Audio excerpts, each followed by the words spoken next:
Aujourd'hui, nous allons parler du bipolaire parfait dans un monde idéal, si nous n'avions pas de problème économique et dans un monde de bisounours, avec un peu de dérision bien sûr, pour savoir quel est le bipolaire moine. Hello à tous, bienvenue sur Parole de bipolaire. Le lieu pour parler de la bipolarité. Moi, je suis Clément, je suis fondateur de Upstage et on aide les bipolaires à trouver un psy. Yes, et moi c'est Julien, je suis un coach spécialisé dans l'accompagnement des bipolaires et des proches de bipolaires. Et aujourd'hui, on va voir que faire pour un bipolaire dans un monde idéal. Et du coup, Clément, est-ce que tu peux nous dire qu'est-ce que c'est la stabilité? Alors, c'est un grand mot, c'est une sorte de Graal, je pense, pour la plupart des bipolaires. Et c'est vrai que il n'y a pas de définition unique. Euh, de la manière dont je le perçois, la stabilité, c'est d'apprendre en fait à gérer sa bipolarité. Donc, c'est grosso modo de ne pas avoir des hauts qui sont trop hauts, donc de phase maniaque, et de ne pas avoir de bas qui soient trop bas, donc de dépression. Donc, c'est d'alterner en fait entre des phases de petite déprime, stabilité et phase hypomaniaque. Moi, c'est comme ça que je le conçois. Donc, c'est en fait de réussir à rester dans un champ acceptable qui ne nous pose pas de soucis au quotidien. Hmm. Euh, et toi, justement, Julien, comment est-ce que tu le définirais? Ouais, alors du coup, pour moi, c'est vraiment ce que tu viens de dire, donc le côté ne pas aller trop haut et ne pas aller trop bas, et, euh, et le fait que ça soit sur le long cours, finalement, sur le long terme, parce que c'est vrai que si à un moment donné, on repart trop bas, eh ben, pour moi, il faut repartir vers de la stabilité, sur plus de stabilité, et donc il faut changer quelque chose dans sa vie pour avoir de la stabilité sur le long terme, et donc, comme tu dis, ne pas être resté entre ces deux phases où on n'est pas trop haut et pas trop bas, quoi. Ouais, Et je vous invite là-dessus. Il y a un outil qui est pas mal qui s'appelle le diagramme de l'humeur, qui permet justement de noter ces phases, de savoir un petit peu où on en est, est-ce qu'on est dans une phase haute, basse, et qui permet assez facilement en fait de justement pouvoir se ressaisir. Alors, je pense que chacun a ça aussi sa propre définition de la stabilité. Enfin, vraiment, on met les warnings. Enfin, pour moi, ça n'existe pas, hein. Tout le monde, et même les gens qui ne sont pas bipolaires, ne sont hmm, pas 100% stables. C'est un rêve. On a tous envie d'y réussir, mais c'est plus vraiment trouver des solutions pour mieux gérer. Euh, et notamment, enfin, la stabilité parfaite, c'est vraiment une utopie. Et je pense qu'il faut faire attention, même si le titre est un peu voilà, assez marrant et c'est l'idée d'échanger sur le sujet, mais il n'y a pas de solution miracle. Et si vous voyez une solution miracle, on vous dit vous allez devenir stable, attention. Je ne sais pas, toi, notamment sur la partie stabilité, enfin, comment est-ce que toi, tu le perçois on va dire, au quotidien. Quand toi, tu te dis, super, je suis stable, parce que je pense qu'on a une manière aussi de le voir qui est différente. Tu te fixes sur quoi? Est-ce que c'est principalement sur le travail, sur la vie perso? Comment est-ce que tu vois les hmm. choses? Alors du coup, moi, pour savoir si je suis stable, c'est vraiment le côté j'ai un bon sommeil, je sens que mes émotions, elles sont pas exacerbées, c'est-à-dire elles sont pas trop hautes ou trop basses. Moi, j'ai une sorte de jauge en moi que j'ai appris avec le temps à me jauger physiquement, mentalement, émotionnellement. Et en fonction de cette jauge, bah, je vais pouvoir dire, ah bah là, je suis plutôt stable. Ah là, attention, je suis peut-être un peu haut, warning. Ah là, je suis peut-être un peu bas, warning, il faut faire quelque chose. Il faut mettre en place des actions pour soit redescendre, soit remonter un peu. Et en fait, au final, je joue sur ça continuellement, en fait. Tous les jours, je joue sur ça parce que ça peut vriller d'un jour à l'autre. Et donc, warning à chaque fois. Et au final, je suis toujours en mode vigilance par rapport à moi et surtout en mode écoute de moi, en fait. Et toi, de ton côté, comment tu fonctionnes? C'est vrai que dans l'idée, c'est exactement la même chose. Je rajouterais le fait que nos proches aussi sont vraiment très utiles, et notamment mon psychiatre, pour aussi me donner des infos extérieures. C'est-à-dire que des fois, on est quand même un peu dans notre bulle, enfin en tout cas c'est mon cas, et le fait d'avoir quelqu'un d'extérieur qui nous dise « Oula, attention, t'es dans une phase un peu haute », c'est aussi très intéressant.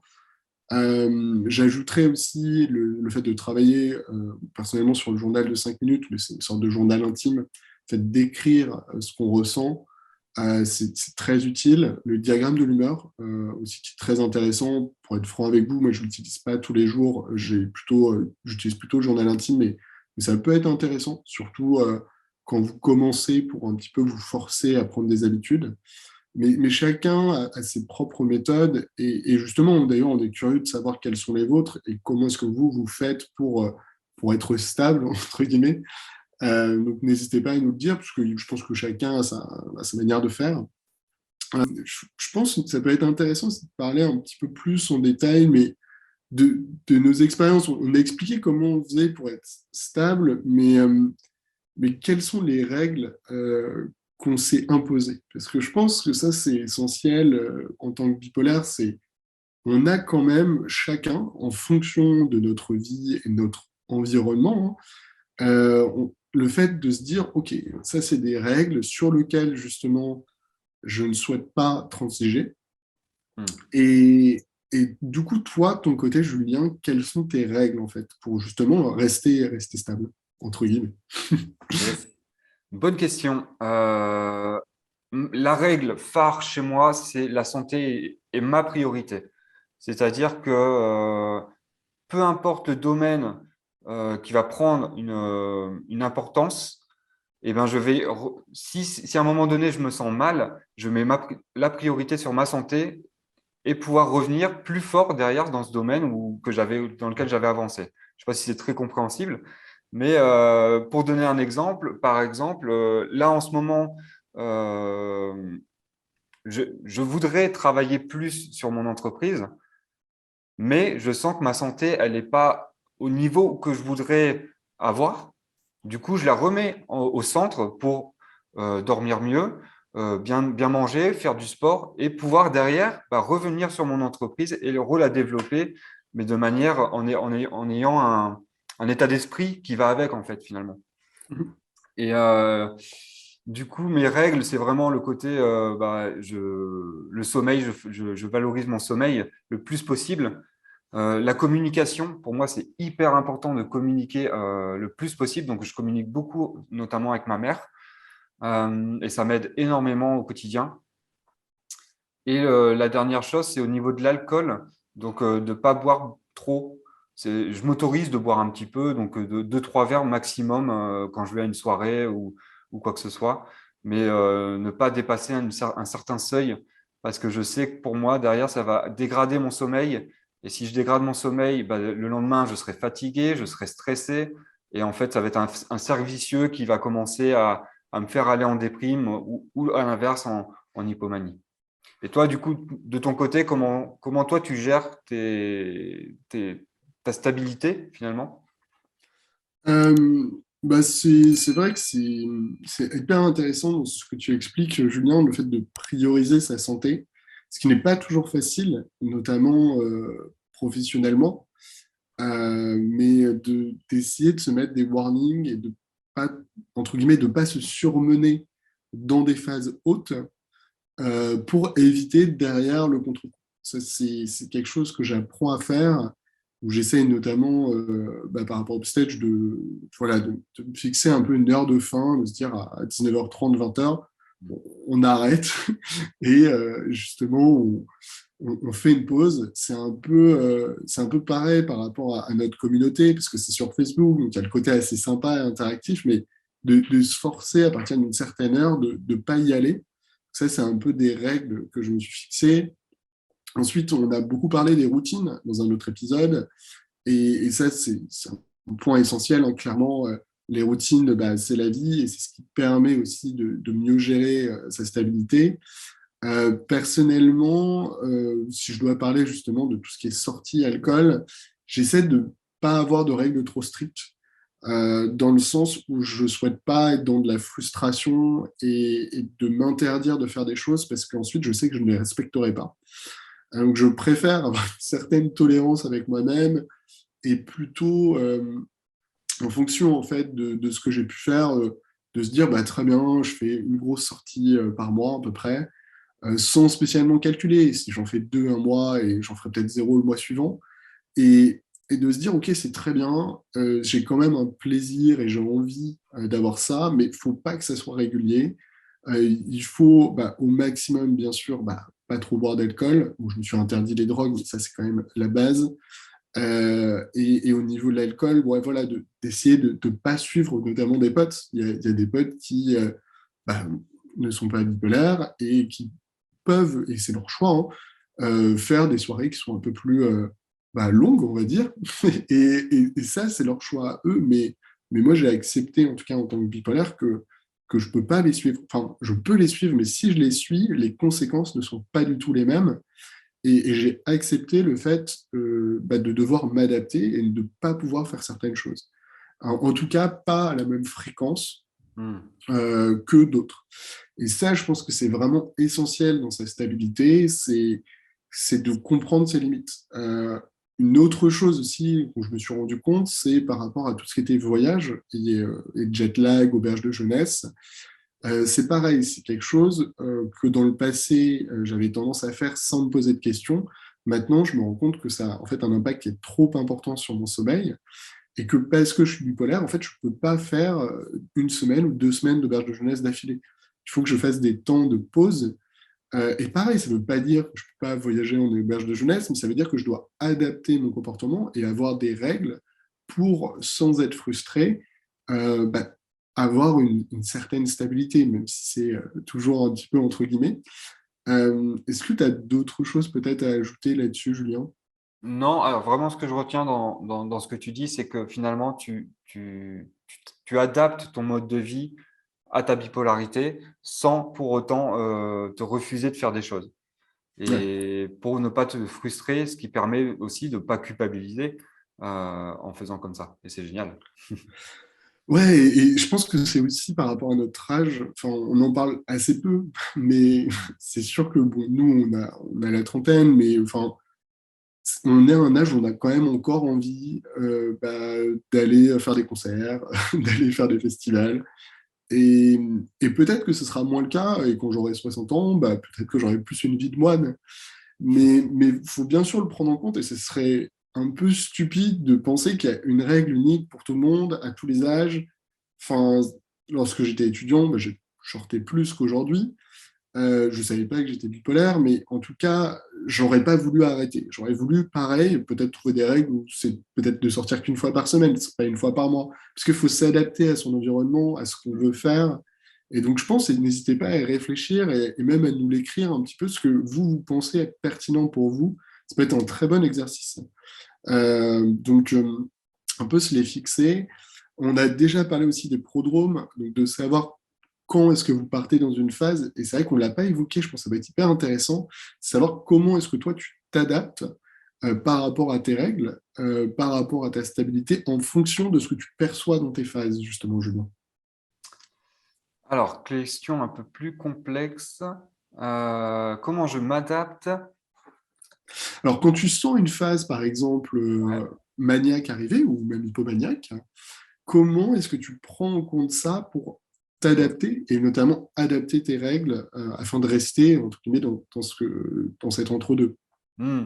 C'est-à-dire que quand je sens qu'il y a une phase qui arrive, et ben finalement, moi, je connais mes règles que j'ai évoquées tout à l'heure, et en fait, je vais insister sur certaines qui sont plus importantes dans ces phases-là. Par exemple, je sais que si je suis dans une phase dépressive, ben, je vais insister sur la communication. Je vais insister sur le fait d'aller faire un tour, d'aller faire du sport, parce que c'est ça qui va me mettre en mouvement et c'est ça qui va me permettre de remonter. Mhm. Et à l'inverse, le côté, si je suis un peu plus haut, je vais insister sur le fait d'essayer de ralentir les choses, de faire moins de choses, de faire moins de choses en même temps. Et finalement, j'ai les mêmes règles, mais j'insiste sur plus ça ou plus ça. Finalement, c'est encore s'adapter. Je pense que c'est vraiment le mot que j'ai envie qu'on retienne sur cette vidéo, c'est s'adapter. S'adapter le plus possible en fonction de sa phase, s'adapter le plus possible en fonction de soi et de sa bipolarité. Mhm. Et toi, du coup, Ouais, tu fais comment à ce niveau-là? Mais c'est très bien dit et je suis entièrement d'accord avec toi. Peut-être pour ajouter un peu des exemples, c'est vrai que quand il y a une phase haute qui arrive, bah, essayer de plus refuser, notamment des soirées, des sorties. Moi, c'est vraiment un point de focus, c'est de se dire, OK, j'ai envie, mais essayer en amont vraiment. Et moi, je le fais dès le début de la journée, dans mon journal de 5 minutes, où en fait, je me fixe des objectifs. Et je vais avoir vraiment certains jours un objectif le samedi qui va être rentrer chez soi à 23h. Et comme si c'était. Et le fait d'en avoir conscience dès le début de la journée, si jamais bah, on va prendre une bière pour regarder un match, en ce moment c'est destination, bah, ça me permet d'avoir justement ce côté, ok, bah, maintenant je respecte parce que je me le suis noté.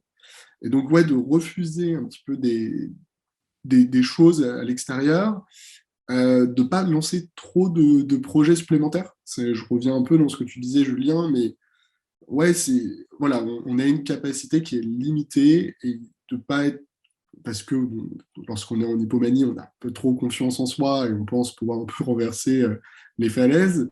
Donc se dire, ok, bon, très bien, essayer de poser la question plusieurs fois, notamment lorsque j'ai envie de faire quelque chose, d'essayer de retarder la décision.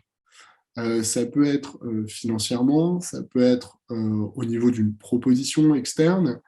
Ok, des fois, de temporiser un petit peu. Je pense à par exemple le fait que j'ai démissionné de mon dernier emploi salarié pour lancer Upstage.